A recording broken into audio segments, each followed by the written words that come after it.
Hey there, welcome back. This is Breathe and Budget. My name is Taryn. We talk about all things finance related on this channel, including how I use the zero-based budget method, cash envelopes, as well as fun savings challenges to meet our financial goals.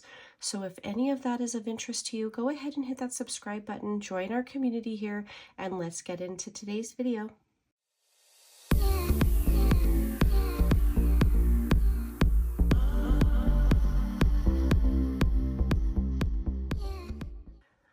All right, you guys, so today we're going to talk about the budget calendar, why it's important, how I use it. So I'm going to be creating April's budget calendar here with you guys. Let me talk to you about why a budget calendar is so important.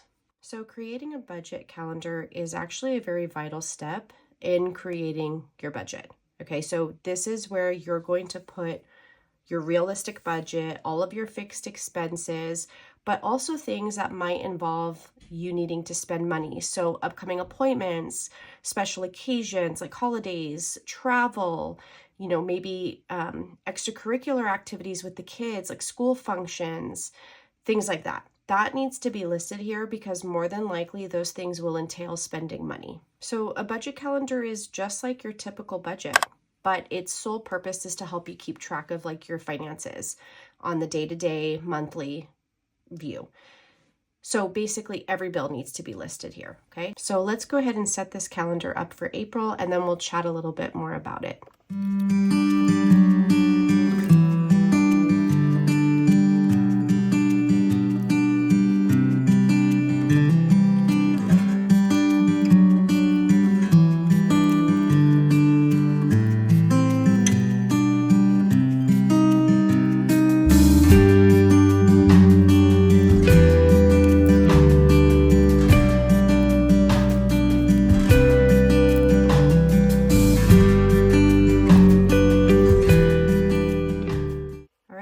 So this is just my setup. If you're like a planner girl, things like this are actually really fun. For me, they're just visually satisfying, very streamlined and organized. I have some planner stickers, but I don't have a ton, and I don't know that I'm the best artist, but you can have fun and decorate it. Like I can see this with like spring flowers, maybe, a little chickadee here, but in my head, I will see it. I cannot like recreate it, and I don't want to spend money on stickers, but you can have fun with this, okay? Again, it then turns into something that's motivating and you want to do it. You then look forward to sitting down and creating your monthly budget. All right, so a few disclaimers. When it comes to your bills, okay, not all of them are going to come out on the same day. And some of you might feel like the due dates just don't make sense with regards to your pay when you receive your checks.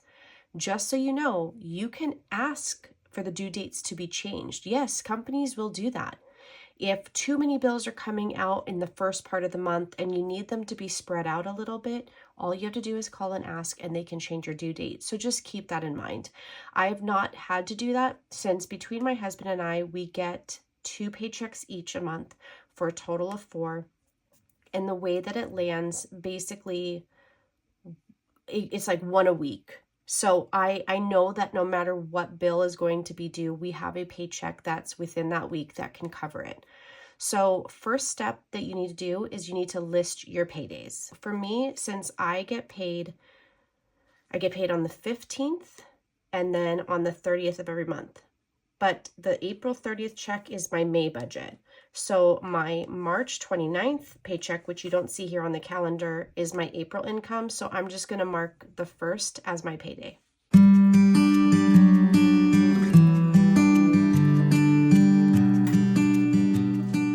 Okay, so basically the paycheck that I received at the end of March is going to cover this first week. Okay, his paycheck that he'll get on Sunday, I will probably pull early for it and use some of our cushion to cash stuff to cover us for this week. Has to last us all the way through till Monday. And then this one will cover us this week, and then his check will cover us this week. And by this time, will already be into our May budget. So once you've marked your paydays, what I like to do is I use the highlighter method. So I'm going to give each paycheck a highlighter color.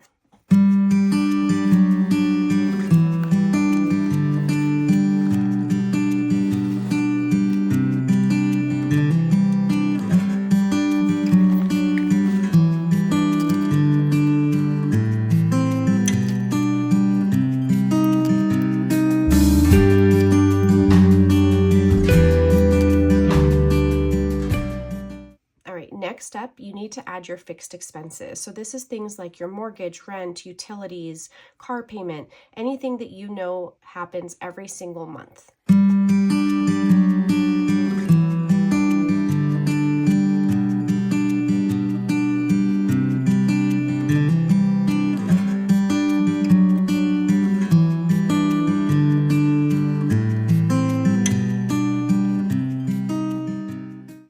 Okay, so I've listed all of my fixed expenses, and what I like to do is some of my bills are not billed monthly, like my water, my trash, and my Edison, which is the electric company. I have solar, but I usually have to pay them at the end of the 12 months for whatever I didn't, like if I didn't generate enough.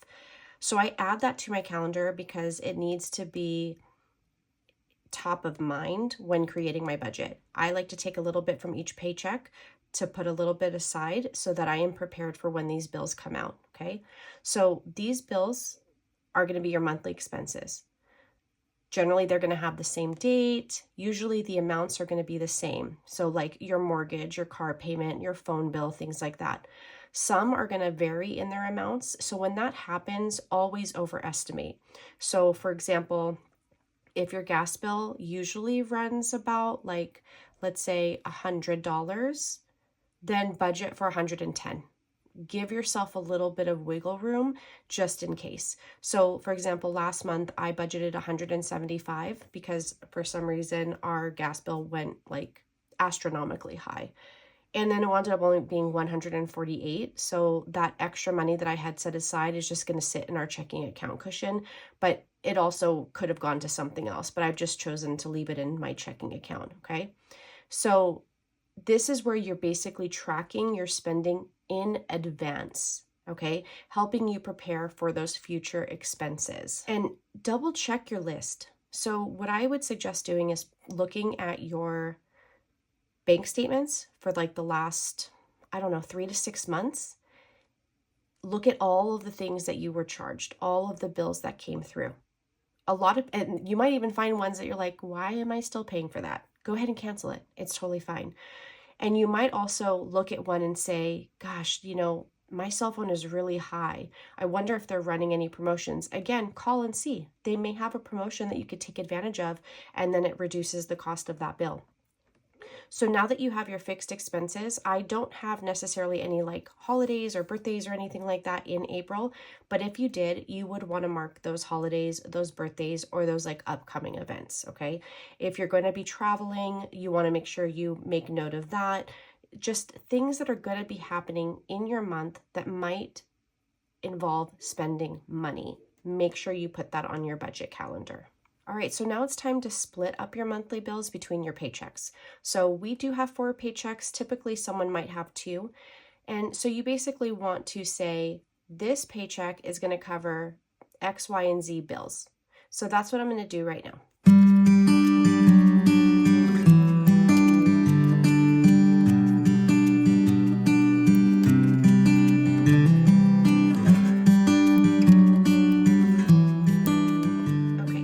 So these 3, I put money towards it with every paycheck. So normally I'll just go in and put a little bit of each highlighter on it, but for the sake of the video, I'm not going to do that just yet. So now that I have my budget calendar set up, I can then create my budget by paycheck. So for example, if I am looking at just my paycheck from the 30th, I know that the fixed expenses I'm going to cover is half the mortgage because I split that, half the car because I split that, and our membership to Six Flags, that's going to come out. I know I'm going to put 20 to water, 20 to trash, and more than likely a little bit to Edison. And if I don't choose to do Edison, I know for sure with this check, I'm going to be covering my essentials binder. So I will use that check to fund our essentials binder, which is basically a replica of what I would have in my wallet, but I don't carry the cash with me. So that would be like our personal spending, date night, dining out, nails, kids, toiletries, household, and then miscellaneous. Okay, so I called this my essentials binder just because most of this stuff we would need to like have our house function. And also some of the categories like personal spending, dining out, nails, I am setting a budget for those because those are areas that I would typically overspend. So basically I'm giving myself an allowance, right? Saying this is what I would like to spend. And that's going to be different for every person based on what your financial goals are. If you have a goal, let's say to remodel your bathroom, in order to achieve that goal quicker, you might need to reduce your spending in other categories. So that could be dining out. That could be just personal shopping habits. That could be, when you get your nails done, you know how they tell you for your pedicure, which package do you want? 1, 2, 3, 4, right? Maybe picking 1 instead of picking 4, making sacrifices to reach those, goals that you have. So I know that that's what I'm going to do with this paycheck. I know that when my husband gets paid, we're going to cover our gas bill, we're going to cover our solar, we're going to cover our internet. And then because I've already taken the bigger bill, right, like mortgage and half the car, then with his check, I'm able to then fund our emergency savings. So some of our like high priority, which would be like our vehicle registration, vehicle maintenance, roadside assistance, our earthquake policy, our alarm system, our Roth IRA, things like that. I know that I will have room to be able to fund those things with where our budget is right now, and then so forth. So I basically know which bill is going to be covered by which paycheck. So it's all set up for you. And it just makes it so much easier for you to then create your budget. And then as you get to the end of the month, do like just a review. Did it work? Do you need to make adjustments? Perhaps you need to use this check versus this check for this bill. Think about it when you're writing out your calendar and when you're reviewing it at the end. What worked? What didn't work? Life is already stressful. Your budget does not have to be, okay? Doing this is going to help you schedule your payments, track your expenses. Also, if you can set any of these up to auto pay, I would do it. I highly suggest that because then you know the bill is going to get paid. And I will be doing a video that talks about this, but you should have a cushion in your checking account. It could be called a buffer, a cushion, whatever word. I use both interchangeably, but $1,000 sits in my account. Sometimes I use it, sometimes I don't. I will replenish it if I do. But let's say a bill were to come in, like this happened with our cell phone bill, because I had added a mobile hotspot. I did not know what our next bill would look like, so I budgeted what I thought it would be. It wound up being a little bit more. Our cushion took care of it, and I was able to replenish it. But having that cushion is super important because it just gives you the freedom to put everything on auto pay. No matter what, you know the money will be sitting there. And then again, like I said, at the end of the month, do a review and see what you might need to change in upcoming months. So I hope that this was helpful. It's really important because a lot of people don't even realize what bills they have or what responsibilities they have. And this is how people wind up late on their bills. Or a bill comes out of their account and they're like, wait a minute, I thought I canceled that last year. Like, let's say it's an annual membership, an annual subscription. That's also why tracking your spending and looking at your checking account and making sure the transactions are valid is super important. But again, I hope that this was helpful. I will be doing a budget with me for April. I have not done one in a while. I was really focusing on just like the cash stuffing aspect of it, but I've had a lot of questions about what do I do with the money to pay my bills. So I think people want to understand that side. And since I've vowed to be as transparent as I can while still maintaining, safety and some things, anonymous. Like, obviously, I'm not going to tell you where I work. I'm not going to tell you where my husband works. Those things I will keep to myself. I will share what I can to kind of paint a really good picture for you as to why this works, why I encourage everyone to do it. It does not matter how much money you make. You could be a billionaire or you could be low income. You still need a budget. I don't care how much money you make. I will always stand by that. I've had comments say, well, you wouldn't need to budget if you made more money, or if you have to budget, then you're like poorly managing your money. I think the fact that I have a budget means that I'm managing my money, but that's just my personal opinion, to each their own. But if you are here on this video, on my channel, and you have subscribed, then clearly you're interested. So I'm hoping that this helped. So I will see you guys in the next video. Bye.